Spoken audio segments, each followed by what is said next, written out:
নমস্কার বন্ধুরা, all time রান্নাঘর চ্যানেলে সবাইকে অনেক স্বাগত। আশা করছি আপনারা যার যার ঘরে খুব ভালো আছেন এবং আমিও অনেক ভালো আছি।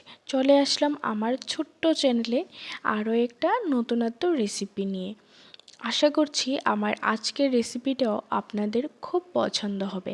খুবই সহজ আর ঘরোয়াভাবে এগুলো রান্না করা। আশা করছি আপনাদের খুব ভালো লাগবে। আমার আজকের রেসিপি হলো কাঁচকলার কুফতা।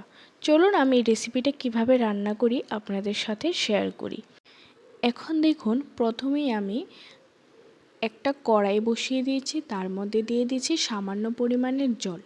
জলটা কিছুটা গরম হয়ে আসার পর আমি এখানে দেখুন 4টে কলা নিয়েছি। কলাগুলো ভালো করে ধুয়ে কেটে আমি এখন বসিয়ে দিচ্ছি সেদ্ধ হওয়ার জন্যে। তারপর কিছু সময়ের মতো ঢেকে রাখবো। ঢাকনাটা তুলে নিয়ে দেখে নেব কলাগুলো ভালো করে সিদ্ধ হয়েছে কিনা। আমার কলাগুলো আরও কিছুটা সেদ্ধ হওয়ার প্রয়োজন রয়েছে, তাই এগুলো আরও আমি কিছু সময় ঢেকে রাখবো। এখানে কাঁচকলাগুলো আরও 10 মিনিটের মতো ঢেকে রেখে দিয়েছিলাম। এখন দেখুন আমাদের কলাগুলা খুব ভালোভাবে সেদ্ধ হয়ে গেছে। এখন এগুলাকে নামানোর পালা। এগুলা নামিয়ে কিছু সময় রেখে দেব যাতে ঠান্ডা হয়ে যায়। এখন দেখুন 10 মিনিটের মতো আবারও কলাগুলো রেখে দিয়েছিলাম ঠান্ডা হওয়ার জন্য। এখন ঠান্ডা হয়ে যাওয়ার পর এক এক করে সবগুলা কলা ছাড়িয়ে নেব। একইভাবে সবগুলো কলা ছাড়িয়ে নেওয়া হয়ে গেলে আমি পাশেই রেখে দিয়েছি বড় বড় দুটো পেঁয়াজ কুচি করে। পাশেই 4 থেকে 5টা কাঁচা লঙ্কা কুচি, এগুলোও আমি এখানে দিয়ে দেব। দিয়ে তারপর ভালো করে আমি তাতে সামান্য পরিমাণে নুন আর সামান্য পরিমাণে হলুদ দিয়ে আমি ভালো করে হাত দিয়ে মেখে নেব। দেখুন আমার হলুদ নুন দেওয়া হয়ে গেছে। আপনারা চাইলে বেটেও নিতে পারেন।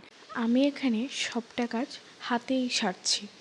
দেখুন আমার প্রায় মাখাটা হয়ে আসলে আমি আগে থেকে কিছু মসুরি ডাল ভিজিয়ে রেখেছিলাম, যেগুলো আমি এখন বেটে নিয়েছি। দেখুন মসুরি ডাল বাটাটা সামান্য পরিমাণে দিয়েছি আর দিয়ে দেব সামান্য পরিমাণে চালের বাটা। আপনারা চাইলে এখানে বেসন কিংবা কর্নফ্লাওয়ার দিয়েও মাখাটা মেখে নিতে পারেন। আমার মাখাটা প্রায় হয়ে এসেছে। দেখুন খুব সুন্দরভাবে মাখাটা হয়ে গেছে। এখন আমি কড়াই বসিয়ে দেব। কড়াই বসিয়ে দিয়ে কড়াইটা গরম হয়ে আসলে তারপর দিয়ে দেব সামান্য পরিমাণে সর্ষের তেল। সর্ষের তেলটা গরম হওয়ার জন্য কিছু সময় ছেড়ে দেব। তারপর এই যে মাখাটা আমি এক এক করে রাউন্ড শেপ করে কড়াইতে ছেড়ে দেব। তারপর কিছু সময় রেখে ভালো করে ভেজে আমি এগুলো তুলে নেব। চলুন এক এক করে সবগুলা বড়া আমি দিয়ে ভেজে তুলে নিই।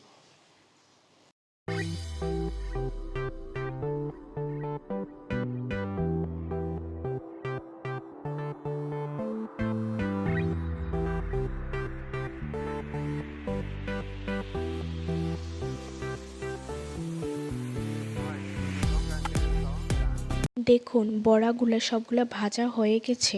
এখন আমি সবগুলো নামিয়ে নিয়েছি। ভাজাগুলো তুলে নেওয়া তেলেই আমি এখন দিয়ে দিচ্ছি 2টো শুকনো লঙ্কা, 2টো তেজপাতা আর কিছু পরিমাণে 5 ফোড়ন দিয়ে আমি এগুলো ভেজে তারপর এতে আমি দিয়ে দেব সামান্য পরিমাণে কাঁচা লঙ্কা আর আদা বাটা দিয়ে কিছু সময় আমি মশলাটা ভেজে নেব। তারপর তার উপর অবশ্যই দিয়ে দেব আমি হলুদ গুঁড়ো দিয়ে আবারও কিছু সময় ভেজে নিয়ে তারপর এক এক করে আমি জিরে ধনে বাটা দিয়ে দেব, সাথে লঙ্কা বাটা দিয়ে সবগুলো মশলা দেওয়া হয়ে গেলে আবারও কিছুটা সময় আমি ভেজে নেব। ভেজে নিয়ে আর হ্যাঁ, অবশ্যই নুনটা পরিমাণ মতো দিতে হবে। নুনটা দিয়ে আমি আরও কিছুটা সময় মশলাটা ভেজে নেব। সামান্য পরিমাণে জল দেব যাতে মশলাটা ভালো করে কষে যায়। জল দিয়ে আরও কিছুটা সময় আমি মশলাটা কষিয়ে নেব।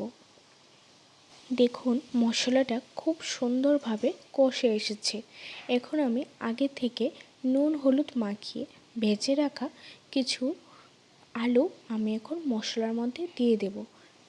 আলুগুলা মশলার সাথে দিয়ে দিলে মশলাটা ভালো করে আলুর ভেতরে মিশে যাবে। দেখুন আমার মশলাটা আলুর সাথে ভালোভাবে কষিয়ে গেছে। এখন আমি তাতে ঝোল দিয়ে দেব, কিছু পরিমাণে জল দিয়ে দেব, বেশি জল দেওয়া যাবে না। সামান্য পরিমাণে জল দিয়ে আরও কিছুটা সময় আমি ছেড়ে দেব, জলটা যাতে ভালো করে ফুটে ওঠে। জলটা ফুটে ওঠার পর আমি এক এক করে যে ভাজাগুলা ভেজে রেখেছিলাম সবগুলা ঝোলের মধ্যে দিয়ে দেব। দেখুন আমাদের ঝোলটা খুব সুন্দরভাবে ফুটে উঠেছে। এখন আমি এক এক করে বড়াগুলা দিয়ে দেব। এখন দেখুন আমাদের রান্নাটা প্রায় সম্পূর্ণ হয়ে গেছে। আপনারা চাইলে এখানে পেঁয়াজ বাটা সাথে পেঁয়াজ ফোড়নও দিতে পারেন। আমি এখানে 5 ফোড়ন দিয়ে সম্পূর্ণ নিরামিষভাবে রান্না করেছি। একইভাবে এটা আমিষও রান্না করা যায়।